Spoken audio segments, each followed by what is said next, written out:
What is up, App Nation? It is your friendly app marketer, Steve P. Young, founder of appmasters.com, the place you go when you want action-packed content related to helping grow your app downloads and, more importantly, those revenues. And today I got a phenomenal guest. He's one of the early inventors of social media. He created this sort of industry. He's got a social media network called MeWe that he grew to 20 million users. And we're going to talk all about all the strategies he used to do that. And he's got a brand new book that I'm going to highlight right here, Restoring Our Sanity Online. He's already here. But without further ado, I'm super excited to have this guest in. Let's bring in Mark Weinstein.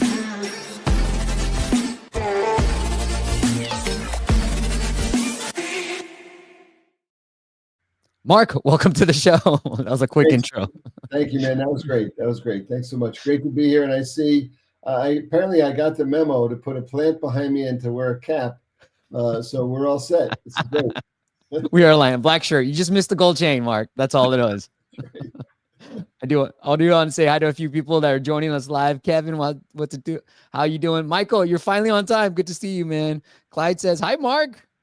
And then we got Joe. It's great to be with Steve. Yeah, he's Mark. Clyde's from Australia, so there you go. And Farad as well, too. Mark, I know you've been doing this for a long time. I mean, you're a tech entrepreneur, thought leader, privacy advocate. You invented one of the original inventors of social networking. Talk to me about the early days. What was it like? Oh, the early days, man. And listen, for all you guys that are out there, being entrepreneurs and developing things, when you're at the forefront of a new niche, as I was with social media, I mean, there's nothing like it. It's so exciting. It's crazy trying to convince investors to put money in because they've never seen it before. Yeah. But, the vision of social media now, there was probably about 100 of us around the world launching, working in beta at the same time in the 90s, and especially in the later 90s. But it was a very altruistic vision.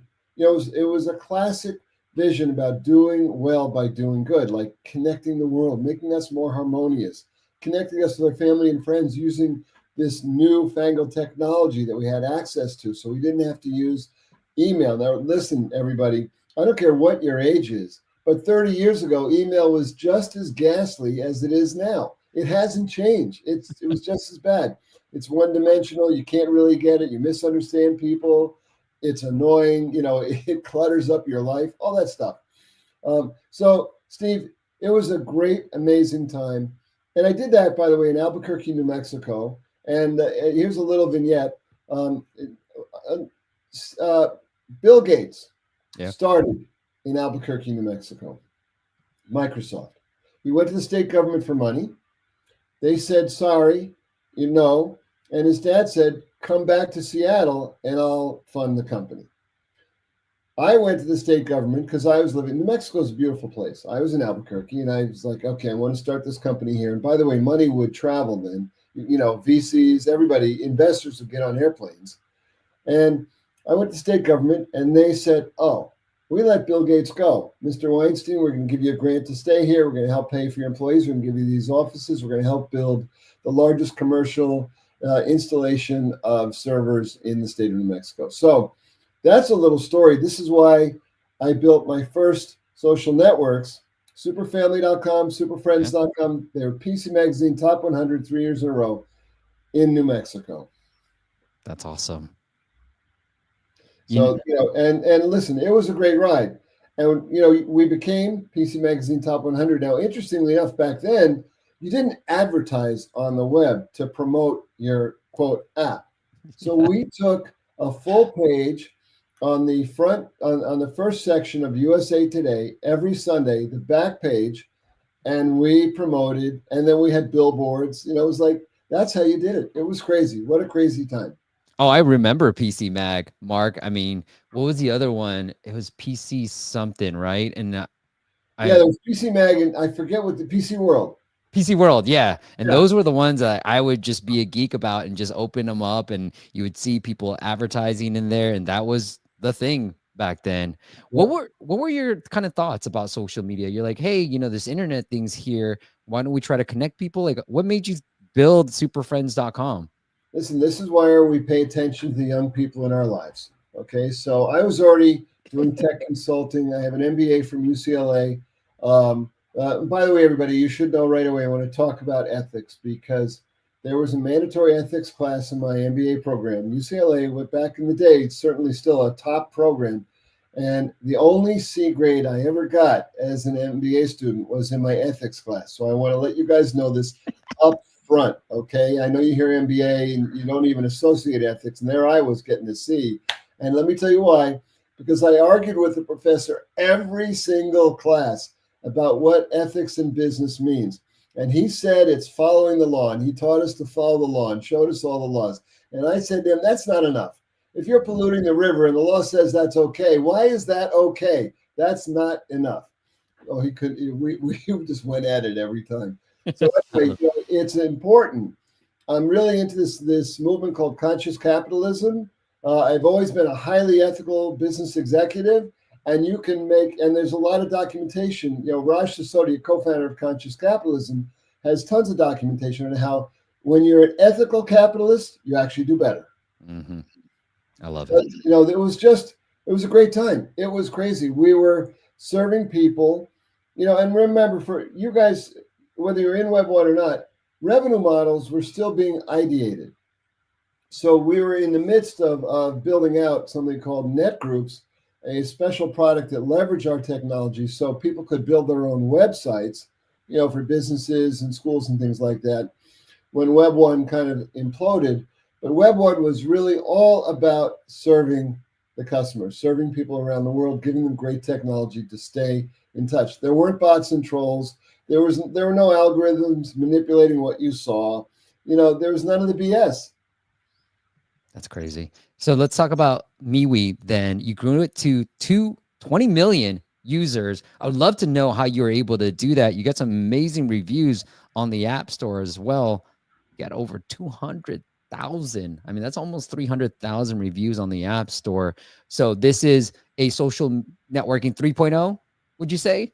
Well, this is interesting because we got to fast forward. So Yeah. Web 2.0, so Web 1, kind of implodes in 2001, right? So for all you guys, and it just implodes. The revenue models weren't baked yet, and investors who understood that, it was called the new economy, investors weren't worried about the revenue model, and all of a sudden there was an emotional panic with investors, and they just turned off the spigot, and every company still needed funding. They couldn't, just do it on their own.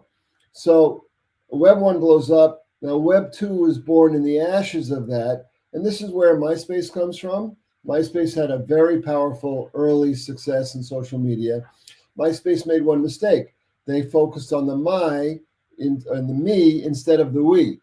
Then, Meta comes, Facebook comes. They weren't Meta back then, guys. Mm-hmm. In 2004, Meta shows up, Facebook shows up, and they start to build. And Mark Zuckerberg, as well as Google, discover surveillance capitalism. That's the buzzword everybody wants to remember. Surveillance capitalism, where the creep is watching everything you do, but you can't see the creep. And then they're using that information to target and manipulate you. In 2012, the day before Facebook went public, I was interviewed on Fox Business, and I was the only guy in the world who was at that time saying, this is a mess. There's something really wrong here. Users knew it. It was creepy, right? When you could say, hey, guys, I'm going to go get some dog food, and 10 seconds later, there's a dog food ad. So this is where the creep factor happened. The data ecosystem was born. The data economy was born. So I launched a beta project in 2011, 2012. We launched the company in 2016 called MeWe, M-E-W-E, me and we, because that's what social is. It's you and you're us. It's your social graph. So, and that's, everybody that you're really connected to in real life, and then now, in your, internet life, in your online life. So MeWe launches in 2016 with a privacy bill of rights. So with no newsfeed manipulation, no algorithms, no storing of data, no data packets, with the MeWe premium model, a revenue model that we built over the years and launched. Now, during my reign, everybody, I'm on the board of MeWe today. I am the founder, but I left MeWe in 2021. So, and MeWe has subsequently ported into what's called Web 3. Now, for those of you who have probably heard, and a lot of you are probably engineering for Web3, but Web3 has a couple of problems. Number one, blockchain doesn't scale very well if you're trying to engineer, on blockchain. It doesn't scale well for social media. Think about it. You really want a social platform that gets not just 20, but you want 50 or 100 million people on it, right? Blockchain doesn't scale well for that. And my friend, Sir Tim Berners-Lee, the inventor of the web, his team also discovered that because they tried to, quote, crack the code. And in 2022, he gave up on that. Number two, you're not anonymous in blockchain. So, we can give that up. Web3 was always promoted for anonymity. Not true. It's not true at all. As we know, you're totally and always connected to whatever you've done, whatever you've posted. Point three, social media in Web3 is based on a cryptocurrency economy where there's rewards and, there are coins launched by platforms. And the idea is that now you're going to monetize your relationships. By the way, this is not a new idea. Minds did it, 7-8 years ago. Steemit did it. Voice did it. None of these apps have ever seen, anything beyond a million or so, daily or monthly engagements. It just doesn't work. People in social media don't want to monetize their relationships. They want to communicate with your family and your friends and coworkers. Then when you're connecting out in the world, you want to communicate. You're not there to monetize your relationship with your sister, your brother, your best friend, or your mother. And so it's off purpose. Nonetheless, MeWe has ported into a version of Web3, and I can't speak to where they are right now. I know recently they sort of dialed back and they made onboarding very easy because, again, it's a privacy-centric and totally social platform. But your data is yours. They are not targeting, manipulating, monetizing, or doing anything creepy. So years ago, before facial recognition was widely acknowledged for being ridiculous, we have a 10-point privacy bill of rights. One of the points was your face is your business. So, anyway, so there's your quick. And so in the book, Restoring Our Sanity Online, I'm going to talk about Web 4. So I do talk about Web 4, and I talk about all these issues that we're tackling with right now, right? If you have younger siblings or young children or kids, what's happening to them on social media is terrible, right? They go to YouTube and it looks like they're being entertained by a nice kids app, and all of a sudden, there are pathways and targeting that gets them into creepy places. And of course, YouTube is not doing any kind of age verification. And then, look, we hear about it all the time. Kids are being gamed by creeps who are pretending to be what they're not. So we've got a problem with kids. We've got a problem with critical thinking because there are literally millions of bots and trolls operating now, online. Even a few years ago, it was estimated that even Elon's followers on X and Biden's followers on X, both of them with their tens or hundreds of millions of followers, it was estimated half their followers were bots and trolls. So, and remember, a troll can be programmed in a factory to have a credit card. So a bot or a troll can, they can get blue checks. They can do whatever it takes to pay to boost into the news feeds. Mark, what I want to talk about is what were your early strategies? So 20 million, quite a feat, Clyde Cruz, wow, 20 million. What was the early strategies to just get traction? Because social networks are so hard to build because you need multiple people, right? Like I can build a subscription-based AI app that interacts with just one person, single player mode, but social network, you need multiple people there. So what was your approach to launching MeWe? Oh, Steve, that's such a good question. Everybody, I've taught marketing on the grad level subsequent to having built the first platform, now with MeWe, and to grad students as well. Because I actually never took any venture capital funding during my term at MeWe or in the earlier years. So I've raised tens of millions of dollars from high net worth individuals. So first of all, you want to really be guerrilla. Okay, I didn't even have a marketing team at MeWe, and we got to 18,500,000 users. Wow! Over the course of 3 or 4 years, and we got to break even revenue. So that was that. Those were both amazing, especially considering I didn't have VC funding, which was great. So you got to really watch trends, guys. And also, Steve, you said something really important. Subscription models are different. If you can keep your app free and have people love it, it's freemium, right? You guys, you know what freemium is. Freemium really works. If people will love what's free, and then you can upsell them with additional features, with enhancements, but they have to love what's free. If they don't love what's free and it's like they need to pay the money to get where they're going, that's not going to work. Also, when you're upselling them, because revenue is an important part, you get your members, when you're upselling them, you got to make them part of it.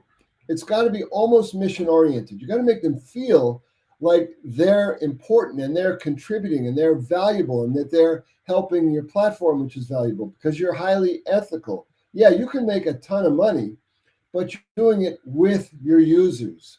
Your users are not the product that you're selling. They are your customers to serve. That's critical. And they have to feel that. They have to get it. So if you're a CEO who can also communicate with them so that they feel like that the management team is not like separate and distant, but they're right there. They can feel the touch. They can feel your customer service when they when they find, you got to make it really easy for them to give feedback.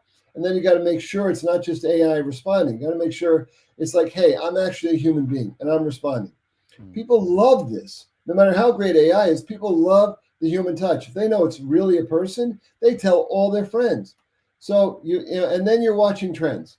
You're watching, for us, it was watching, what would happen to Google Plus, what would happen to Tumblr, what would happen in the political arena, because I'm a big advocate of civil discourse, which is free speech that's not hateful, that's not inciting violence. But aside from that, I was very well known for allowing the vaccine deniers on Meta, when they got kicked off, they could come to MeWe because the backbone of democracy is disagreement. I'm not pro or against, and we didn't want any executive politics on our platform. But if you want to talk about vaccines, isn't that democracy? Whether you're pro or against. So I didn't understand what was happening.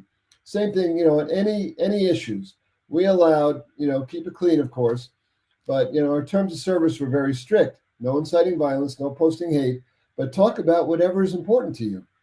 Now, of course, MeWe is and was under my reign and still is a social platform. So people are talking about movies and food and sports and music and all that great stuff. But there's nothing wrong with an opinion, and that's why we are a democracy. So Steve, you're looking for trends. You're looking for where can I get the people, and then you're going after them. And you want to be careful of Meta, Facebook, Instagram, because historically it's well documented that they interfere with what's your network effect. They may stop people from posting about you. So you want to look beyond that, and you want to make sure that you have good relationships with the media at all times. Very important. They're your friends. Do you use press to really, I know this term, newsjacking, right? You take something that is taking, like, let's say Facebook just took off like all these people, anti-vaxxers, and then you're like, hey, well, if you want a place to talk in a free, decentralized platform, come to MeWe. Is that what sort of your Yeah, for approach to? sure. And also, you want to you got to have somebody working with you or yourself where you can just issue quotes to the press. And if they look at it as purely self-promoting, forget it. They're not going to publish it. But if they look at you as an expert in your field, and you can sort of document your expertise or document your ethics and your very qualified approach to what you're doing, then they might say, hey, CEO of X, forget X, I didn't mean that. CEO of this app says, this is a problem and they're working on it, or that, et cetera. Yeah. And the vaccines, that was easy. It's like, guys, the backbone of democracy is disagreement. And then you can get on those platforms. Remember, you've got to infiltrate. Yeah.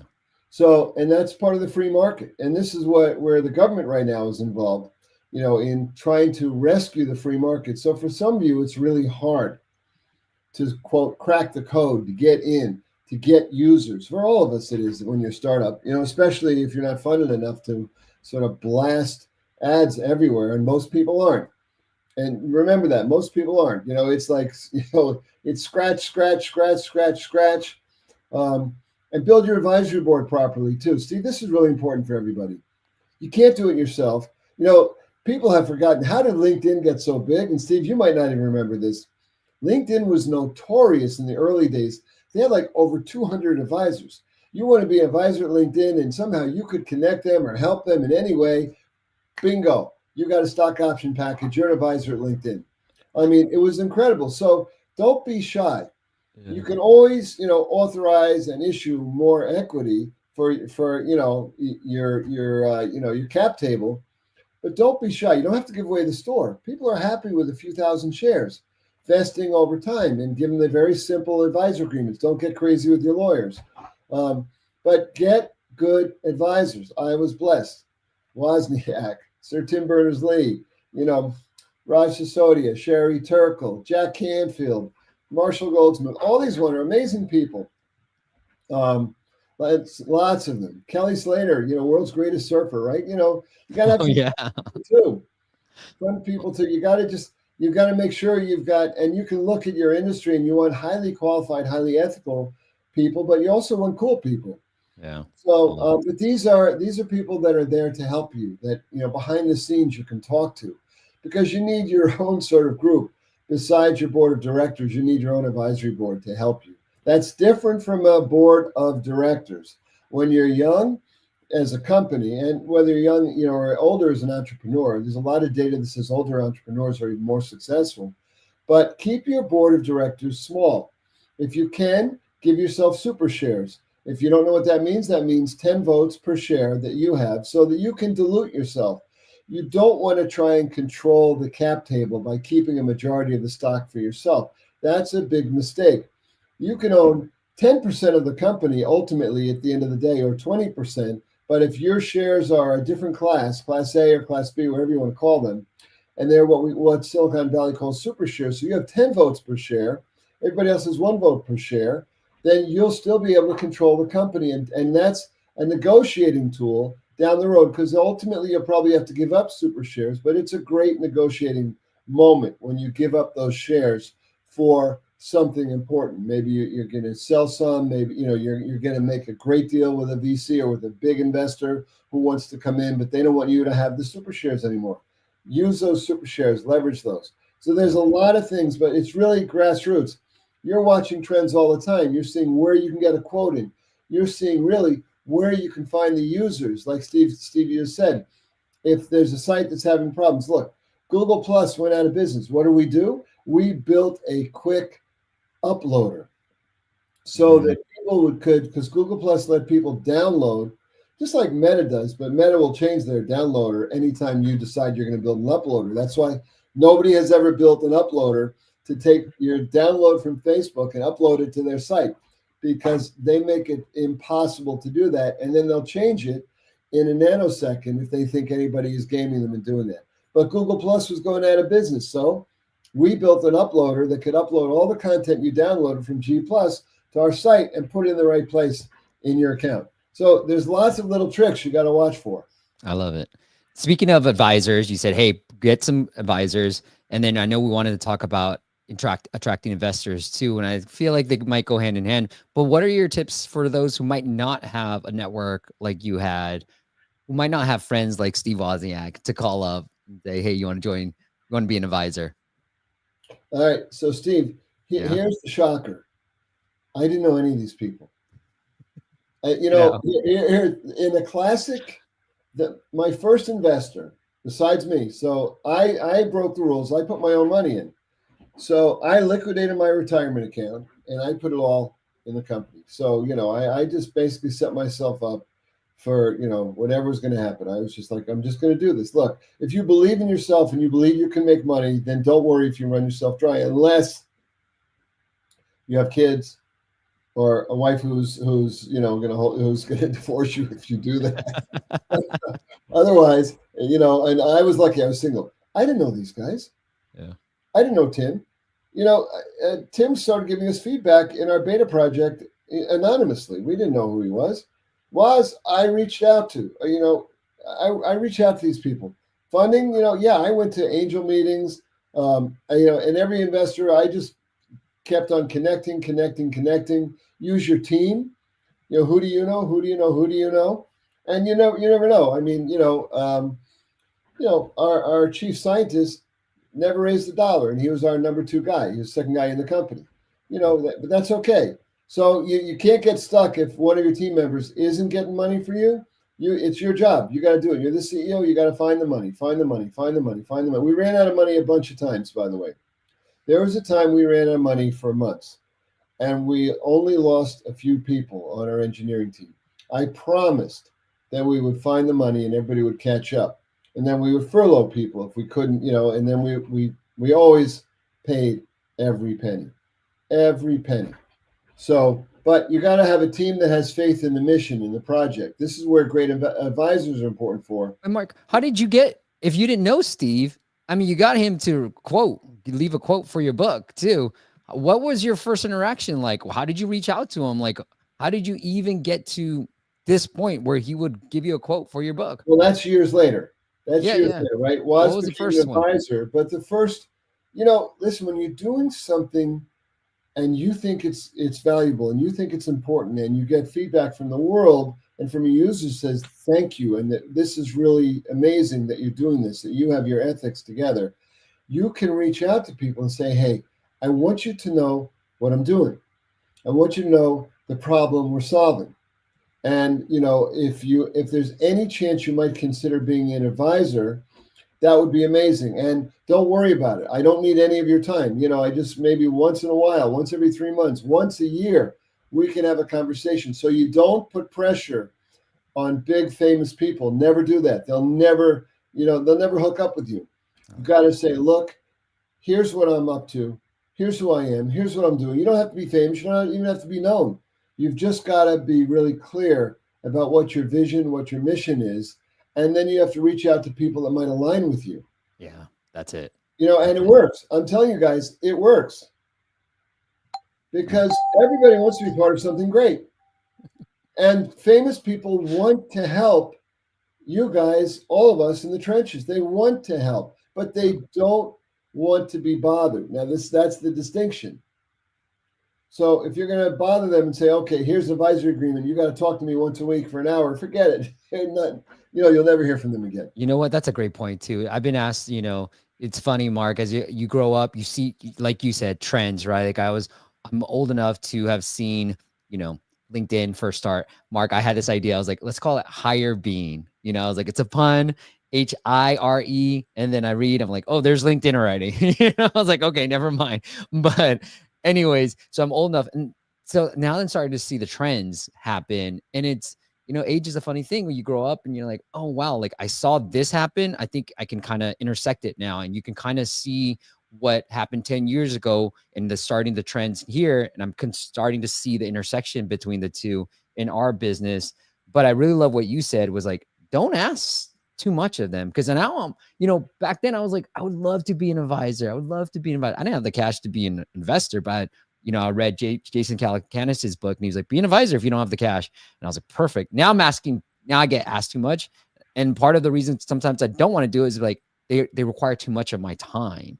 And I love what you said, like, hey, I want to check in every quarter or so. Just want to just talk a little, tell you what we're up to, and then tell you why you're the right person that we want to be an advisor too. Because sometimes people just want me because of my platform versus like, what can I provide specifically for you too? Right. And like you said, see, and LinkedIn was just brilliant at it in a day where you could just, connect with everybody and make them an advisor. And then you have that network effect, right? Because, if that guy's an advisor and he's well known, and then they call you and say, you want to be an advisor? It's like, it all, and so, you do want to get some branding there if you can on your advisory board, but branding that is connected to what you're doing, branding that makes sense. So in other words, people that make sense. Now, everybody, and Steve, this, but we have a problem. There's Web 1, it blows up, no revenue model. There's Web 2, it's all screwed up. It's called surveillance capitalism, and everybody knows it's a mess. And every survey over the last 10 years says that everybody, all of us, users, when we're asked, we want our privacy back, and we don't like being manipulated and sold down the river. Web 3, which is still, a lot of people don't even know what Web 3 is because Web 3 people don't really know what it is exactly. But Web 3 doesn't work for social media. It does, by the way, blockchain It works for a lot of great things. It doesn't work for social media because of the scaling that's required and the amount of communication that goes on. It just can't possibly function. It's not energy efficient. Never mind, it's not efficient as a code base. So it just doesn't work. So we really need some kind of hybrid. And this is where in the book, again, and you can see them behind me, Restoring Our Sanity Got it Online. right here too. I'll make Yeah, it big and thanks. bold. The book, I'm going to introduce Web 4 because, Web 3 isn't the solution, especially for personal social networking. And just so you guys know, MeWe was massively interfered with by Facebook, and I've been part of that case. The Federal Trade Commission has a big antitrust case against Meta for basically knocking everybody out of business in personal social media, except for MeWe and Snap, which are the only two ones that remain. Insta, TikTok, X, those are not personal social media. Those are just, social media platforms where your social graph isn't important. Your social graph being the people that you're connected with in your real life they're not important to your experience on those platforms. Mm. In the early days, it was on Insta, but no longer. So, but anyway, so we need a new, a new iteration of the web. I call it Web 4, and I roadmap it in here. I roadmap it. So also, I'm going to tell you a whole bunch of history and some great stories along the way. But we're going to roadmap how do we get rid of bots and trolls? How do we identify what's a fact and what's a lie? How do we make sure that our terms and free speech are protected? And how do we make sure kids are protected? All these things. How do we make sure our mental health is protected? How do we make sure democracy survives? So these are, and by the way, and Steve, and we talked about this earlier in the show. Yeah. These aren't things we were thinking about in 1999, I know. 1998, 1997, 2000, 2001. These, like, if someone said to me back then, "Oh, listen, this is really cool, man, but 20 years from now, you're going to have to deal with bots and trolls, and you're going to have to deal with all these lies and misinformation, and democracy is going to become at risk because of social media, and kids are going to be completely manipulated and all screwed up because of social media." And I'm like, "Are you kidding me? You're out of your I you're off know. the rocker. That's Yeah. it's crazy." That's crazy talk. Turkey talk. But look, it's all real. And Yeah. I love social media. Listen, Steve, you know this about me. I love social media. That's why I got Yeah. into. In fact, I think I start the book saying, "Look, everybody, I love social media. This is one of the greatest inventions of humankind, like the printing press was. But it was all screwed up for a long time. With the printing press, it's all screwed up. The web is young. It's 35 years old. Tim invented it 35 years ago. It's going on 36. Can you believe that? And That's good. so we have a lot of iterating to do, even though it seems like we're stuck. It seems like with X, with Insta, with TikTok, with Facebook, it's sort of like we're in a mature phase already. And a lot of that is because technology moves so fast, it gets to a place. So, and that's what we're at now. We're at a place. And so it's time for all of us to figure out data portability, everybody. Data portability is coming. So if you're involved in data portability, that's great. Sir Tim Berners-Lee has invented something called pods, where you can store your data. And listen, then you can choose. Are you going to, share in the remuneration of your data, the monetization of your data with the sites that you're on? Then you choose. You have to choose whether they have access to your data or not. So we've got a decentralized control of our data. It's called data portability, data interoperability, also where you can move your data easily. So you Yeah. can just download your data from Meta, move it to a site that you think treats you better and respects you more and protects your privacy more and doesn't manipulate you, your thoughts, your purchase decisions. A lot Love of it. great things are coming. Mark, if we can get a tease from the book, I know part of it you explore empowering you, the social media user, the content creator. Now, a lot of our success has been through social media, and I would say podcasting too. That's what led me to this journey. And then now on YouTube, which I would consider a social media platform. But so I've definitely felt the benefit from social media, and that's how we built our entire business, was just through a podcast and trying to learn from people like you and building an audience that came along the way. But talk to me about that section of the book, empowering you. So, first of all, Steve, what you're doing is really what we're talking about. You're providing a true service. highly ethical, high integrity, high value service to your users. And that's great, so, and people love it. So the book, we're going to talk also, everybody, you want to figure out how to make your users part of your team. This is Mm, really important. Remember, we talked earlier. They can't just be a product that you sell. If you're building an ad based model, there are going to be new laws coming, and it's just not going to work right, everybody. It's not going to work right. The EU is going to be way in front on this, but it already is. So, what you want to do is build a structure where users can be part of your advisors, your user advisory board, where users, because of their engagement, and you really want to figure out how to reward your high powered users, and not just the way current sites are doing it, because there's a lot of lip service. X does, Meta does, and they pay these, massive, producers and influencers. But you want to really look at you really need everybody to be participating.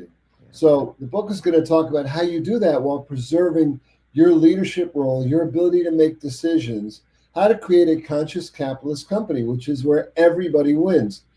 And again, you're going to be a major shareholder. There's lots of ways to incentivize your people, but not the way Web3 is doing it, which is have them, be upvoting and downvoting posts so that your family and friends get some cryptocurrencies. That is a flawed and failed model. Human beings don't want to monetize their personal relationships. Just ain't going to happen, everybody.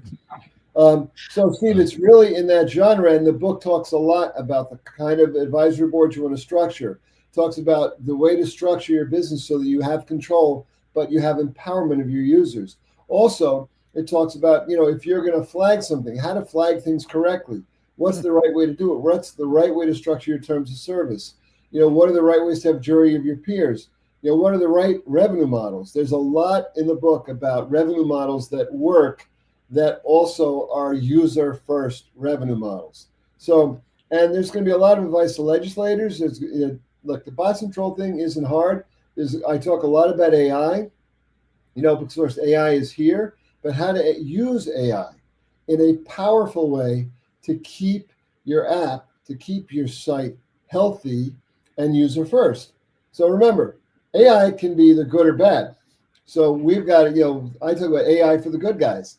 So, there's a lot in the book. But there's also, Steve, there's a ton of good stories there, because I'm a storyteller. yeah. Um, and you're going to hear about when Facebook asked everybody in Australia to send them a naked picture of themselves. This really happened, everybody. This really happened. I promise you. Facebook wrote to every one of their users in Australia and said, please send us a naked picture of yourself. Oh my God, that's insane. Go check it out. It is called Restoring Our Sanity online. You can find it on Amazon, all your favorite book places, and you can get the Kindle version, the hardback, the hardcover, or my favorite way of consuming books would be the audio book, because then I can just listen to it wherever I am. So whether, Mark, we work with people who are building social networks, trying to build the next big social network. I think that's valuable for them. If you're trying to create content online, which highly recommend, it's the way we built our business, the book's going to help you kind of discover that And path as everybody, well. Steve, and everybody. Look, if you know anybody, I mean, as Waz says, this is a must read for anyone concerned with where we are today and looking for a better Yes, path sir. forward. That is it. Go check it out. It is called Restoring Our Sanity Online. All right. Clyde says, Mark, are you a highly technical founder? I don't know what their. I Highly. am the founder of MeWe. Are you So technical at all? that's a great question. Now, listen, for all you founders out there, so I am not an engineer, and that's on purpose. So when I decided to get into social media, now we're going back, 27, 28 years, I decided that I was not going to become a programmer. So we always have our engineering teams. I like to have my CTO. I like to have my, all of my lead. You got to have leads on all the apps on everywhere. And of course on trust and safety too. So I want to hear their opinion, because if I was a programmer also, then I'm going to run roughshod over everybody with my opinion about Mm, what code we should use, And very interesting, going back, if you guys are old enough to remember Ruby on Rails, yeah. that was really big in the late 90s. And, I remember the biggest meeting we ever had was, are we going to engineer for Ruby? And, you know, we all sat and talked in the room, and I had a bunch of Ruby engineers. We all decided, no, we're not going to. That was one of the best decisions I ever made in the early days. Oh. So, yeah, the answer is I am not highly technical. Interestingly enough, my engineering team in the early days in my first company, they put a sticker. They made a beautiful placard on my for my door. They stuck it on. They said, "CEO, super salesman."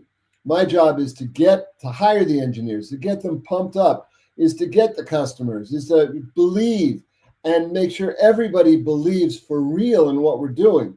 And that's critical. You got to believe. You really have to believe. It can't just be pretend. You got to believe in what you're doing, everybody, because that what keeps you going. Remember, when everybody tells you stop, if you don't think it's time to stop and you still believe, then you keep going.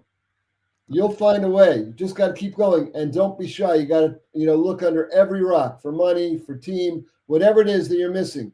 You just keep going, and you wake up in the morning, and you keep going. And when you go to bed, you stop thinking about the problems because they'll be there in the morning when you wake up. I love it. Mark, I forgot to mention this, what you said earlier, where when you're a content creator, you make the people, your audience, part of the team. Early on, I did that. My first year of doing the podcast in 2013, I reached out to my small little email list and said, hey, if you got any success from this podcast, I'd love to have you on to the show and interview you and have you on to the show. And I still do that to this day because, the way I see it is it's a complete circle, right? Like, I'm learning from every guest I have on. People are learning just by watching. They execute. Then they complete that circle. They come onto the show and then they teach us too. So I really love that philosophy. Absolutely, Steve. That's why I was thrilled to be with you today. Everybody, Steve Young, this guy is amazing, and you know that. Thank you, Mark. That's what I need to hear. Thank you, Mark. Yeah. All right, Mark. Why don't we move on to some what you like to call bad jokes of the show?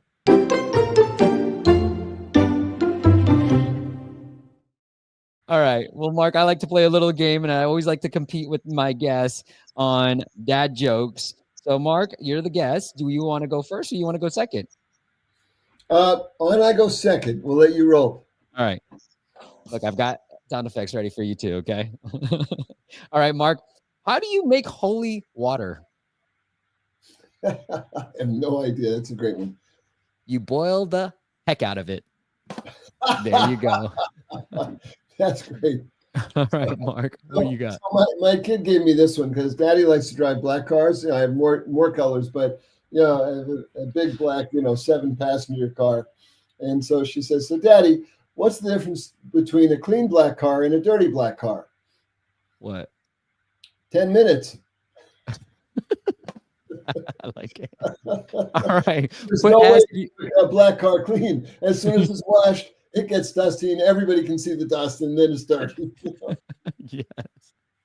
If you like Mark's joke, put M. If you like my joke, put S. And then we like to give away randomly to all you got to do is vote. We'll give you a free promo through our Indie App Santa website, which is sort of like a Groupon or an AppSumo for apps. So if you want a free promo on us, just put M or S. That's all you got to do. It's that easy. All right, Mark, we're going to get into the app audit side of our show. And we've got this quiz maker by Shaw. I'm just going to call him Shaw Khan. Okay. So they need help on conversions. Anything from the App Store presence that you see, Mark, that I know it's a little bit small for you. I'll try to blow this up. That you want to screen too. Looks like a quiz maker app. So you can make your own quizzes and you can use AI to make these own quizzes too. But anything from the screenshots or app icon that you kind of want to point out? Well, let's start with the reviews. Number one is that the fact that you're rolling at a 4.6 is great.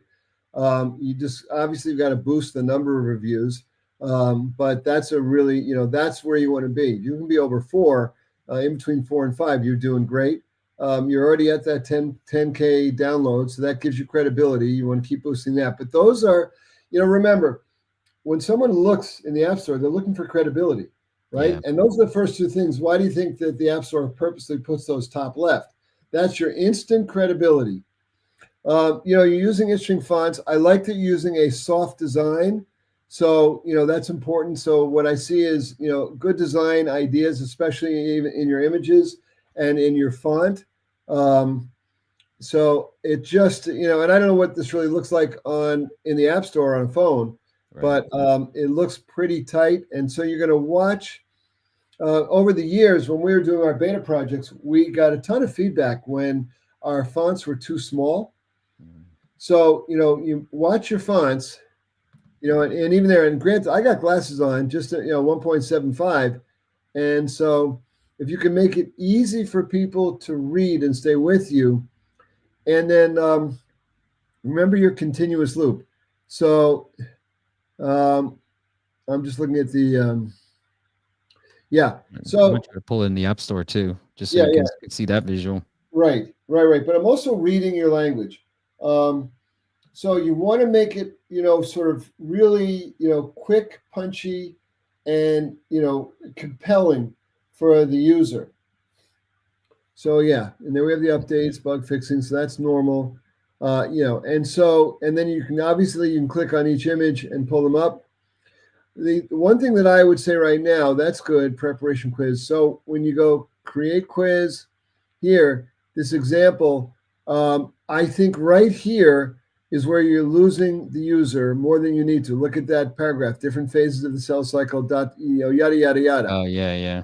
You know, as soon as, remember, you continuously have a 2 second window to keep my attention, 2 seconds, 2 seconds, 2 seconds.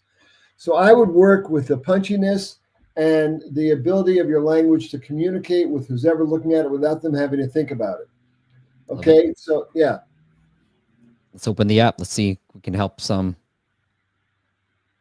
organization yeah, discover the it's a great future. idea. Certainly the future of quiz making, and I get the light gray versus the we eventually started working with it. I don't can't speak to the UI on MeWe now, but I know what got us to 20 million. Watch your light grays. So because Mm, again, for some people, the light gray may wash out. Make sure you're checking out what does it look like in sunlight and different lights. I would encourage you to go with, you actually don't need to offset the black with a light shade of gray. mm. It's a false belief. It's a false UI belief. If you look at that and you're reading it, it's just a smaller font, but it's black and it punches out, or it's just nearly black. If you want some shading, great, but this is way too light on the gray shading. That's a great point. I didn't even notice that, and I see it all the time. And I love your what you just said because even as I'm looking on the phone, it does feel a little washed out.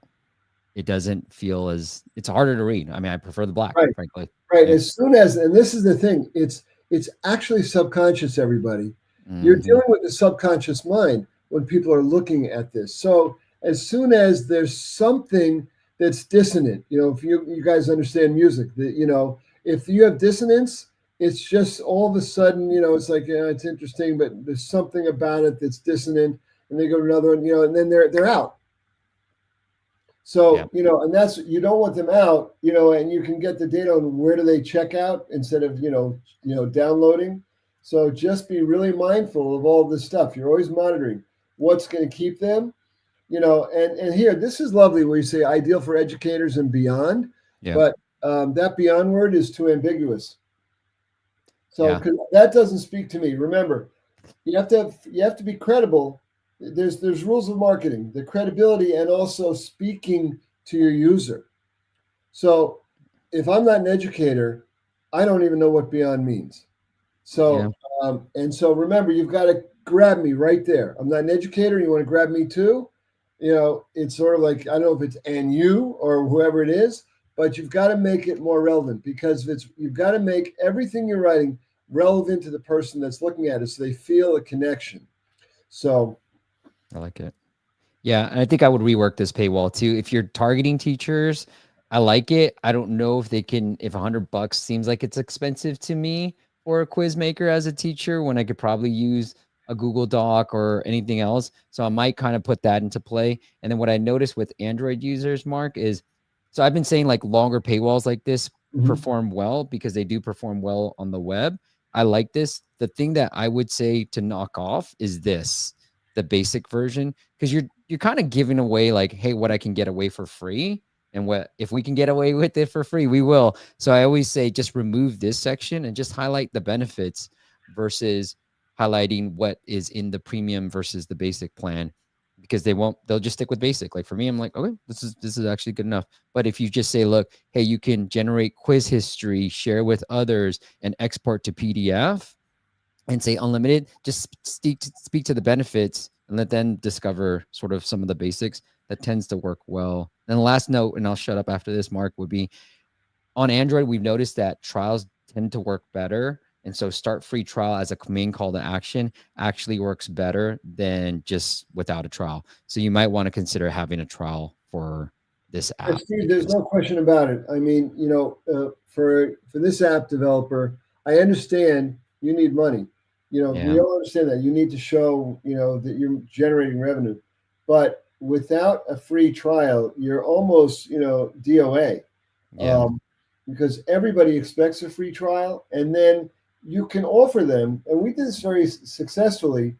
By the way, your uptake on your paid version is going to be low. It's going to be 1 out of 20. If you're doing 1 out of 20 people, you are doing amazing. If you're doing a 5% conversion to paid, you're doing amazing. By the way, so and also on historically, make sure you're developing for the iPhone and iOS, because you're going to make more money from your users coming in on iOS than on users coming in from Google. The other side of that is, but you're going to get twice as many, yeah, subscriptions, or twice as many users from Google. So, yeah, but your conversion ratio is going to be much higher, on iTunes. yeah. I love it. Great feedback. All right, Shaw, let us know how it goes. H, do we have a winner of the dad joke round? I already have. I can pull up the numbers.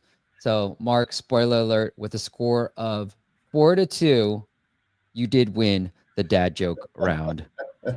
Wait, where's my applause? Where's my applause? There we go. Yeah. All right, H. Thanks, everybody. I thought Let's it pick was a really funny. It took me a moment to get it when she told me, but it's like, oh yeah, it's like 10 minutes and then the car's dirty. go. All right, H. Oh, whoops, I got it. You got it. All right, do your thing. Let's give away a free promo, thanks to our friends, and Yo, I'll plug them. Go ahead, H. Spin that wheel, baby. that's, Let's get a new winner, shall we? George, that's yeah, perfect. yeah. I know him. All right, George. Is You know how to contact me. Reach out to me, steve@masters.com or .co, and then we'll give you a free Indie App Center promo on us. So there you go, my friend. Just email me and I'll get you in touch with my team. And I see some jokes coming in, like some votes. You're too late, people. I'm sorry. And I do want to say thanks to my friends at, whoops, sorry. Let me add this back in. To our friends at web2wave.com. It is, if you're looking to build your first web2app funnels, it is one of the easiest and quickest ways. You don't even have to worry about user management. They're going to take care of it all for you. So it is web2wave.com. It's something that I'm very fascinated about and something that I'll be deploying with a lot of our apps. And then lastly, when you need those ads for those Web2 app campaigns, well, check out our friends at arcads.ai. They allow you to create UGC AI videos. And I've got an upcoming video that I recorded, shows you exactly what script is winning for our clients and what you can, so you can easily copy it and modify it to your particular needs, and how you can use arcads.ai to get you the right user generated content creator, whether it's old, young, male, female, whatever you need, you can get that exact person through arcads.ai. All right, Mark, we got one more app. You got time for one more app, Mark? Yeah, let's do it. Sure, it's fun. All right, let's quick. It's important. Yeah, it's the users, it's incorporating, just like you said, incorporate them into your show. So we've got Anant, who's got this app. It's a Truth or Dare app. I'm not going to spend too much time on this, on the screenshots and all that stuff. What I would say for screenshots is really call out the keyword that you're going after. So if it's Truth or Dare, make it big, make it bold, have people in front of it. Humans, we're all attracted to humans. And so put a human in front of it, having fun, playing Truth or Dare games, maybe a group of humans that are there. Put that in your screenshots. They do work better. So have that big text, your keywords, big and bold, and have some humans within your screenshots. Mark, you want to add anything before I move on to the app? I think that's good. I think This is a video, by the way. Anant, you probably are just in the middle of developing this, and so You also want to make sure that you're looking at culturally. I can't tell if this is a U.S. based app. Um, but that's really, you want to look at what's your target audience. I don't understand yet. I can see you saying dating, new friends, and solo. I think you need to narrow this down a little bit in terms of your target market. Because it's unclear. Is this a solo game, or is it for new friends, or is it for dating, and how are you going to get these people? So Yeah. I'm not quite connecting to it. And if it's for dating, why couldn't it be also for couples who are already, I get dating, but what if they're married? If it's Yeah. but what I don't understand here is what your focus really is. I get this sort of truth or dare idea. And so I think there's some work to do here. But congratulations on the launch. And now it's really, listen, you're always iterating. For all of our listeners, you're always iterating. You're never done. Don't ever think you're ever done. You're always iterating. So, congratulations on getting yourself launched in the store. Now iterate. Now get your focus. Now look at your colors and why you have all those colors there. I'm not sure what all those Hmm. colors are about, but make sure you have a reason for everything. I love it. Yeah, I There's love no that you said such thing as congratulations. there's no wasted words. So every word that you guys use, everything has to, you have to be able to say why that word is there. What's going on here? Yeah. Now to learn from you, Mark. Let's make this text bigger. The modern, meaningful alternative to traditional truth or dare games. Pretty small, even when I'm looking at my phone, but make it a little bit bigger and show people having fun. Yeah, Yeah. yeah, for Okay. sure. Yeah, Next. yeah, very interesting graphical work there. So you're onto something, and now you've got to iterate and see if you can really identify your target audience and identify how you're really going to serve them. Like, what's the value to them? Yeah. I love this onboarding stuff. I know you guys didn't get to read, but I'm reading all of it. But tailored just for you. More than just a game, our prompts are carefully crafted to elicit various emotions and provide modern, socially intelligent interactions. Yeah, So it's pretty interesting. I like the text here. yeah. I'm gonna, This part is really beautiful. Also, it's very consistent. yeah, And the artwork, the graphical interface is great. well Language translated. is insightful. So yeah, you're going to need some, because you're going after relationships and things like that. This is where you want to get some advisor who will give you, and clearly using some kind of experts to help craft this. So you need some credibility here. Like my book has, Waz and Sir Tim Hmm. Berners-Lee. And also we always promoted that, Tim was advising the company, and the fact, and he would occasionally tweet about us. So find your credible sources that can help give credibility to this, when it's in the App Store. Somebody famous, somebody well known, somebody who connects to your target audience, Yeah. and see if you can get a quote from them. Yeah. And Mark, what I like to do is you can borrow quotes, right? Like what I used to do was I'll find a quote from somebody else, a quote about this type of thing, and I'll be like, look, this person agrees with whatever I'm saying, So it's not like they're doing it specifically for me, but whatever point I'm trying to make, I'll find a quote that backs it up from a reputable source as well. So you can always borrow credibility. Steve, in this book, in Restoring Our Sanity Online, Yeah. there are over 400 footnotes. In other words, source citations from highly credible mainstream sources. Because, like you just said, who is validating this?